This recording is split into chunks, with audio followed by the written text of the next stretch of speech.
ordered multiple airstrikes overnight against Iran-backed militia groups in Iraq in response to attacks on U.S. troops in the country.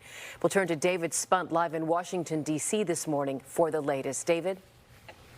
Well, several U.S. service members were injured in this Christmas Day drone attack yesterday. Unfortunately, one of them critically.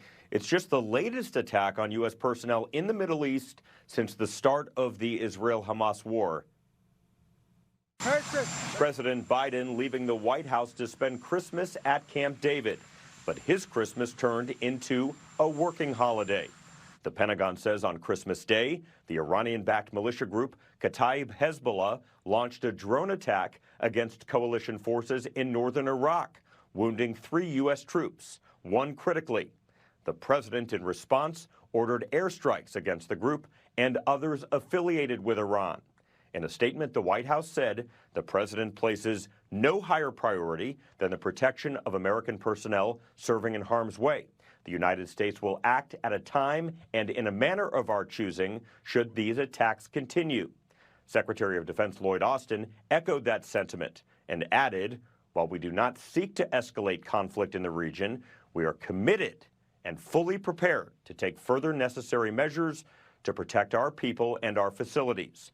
This adds to the growing list of more than 100 attacks on U.S. forces since October 17th, just days after Hamas attacked Israel.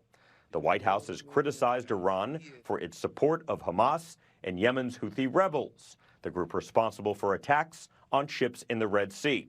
Some lawmakers, though, think a stronger message from the United States needs to be sent. What we've seen is put 2 aircraft carrier strike groups into the region. That's a massive show of military force. But we've been highly inconsistent in terms of the way we deal with Iran from an economic standpoint and from a diplomatic standpoint.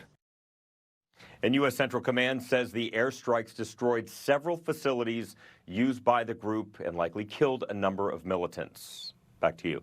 David, is there any indication the White House is planning more such strikes? Yeah, it's a great question. White House officials not telegraphing directly when asked that question. However, in the statement from Secretary Austin and the White House, as you saw in my story, the government is not, meaning the U.S. government, not ruling out any strikes, saying time, place, whatever they deem appropriate should U.S. troops be attacked again. Very open-ended. David.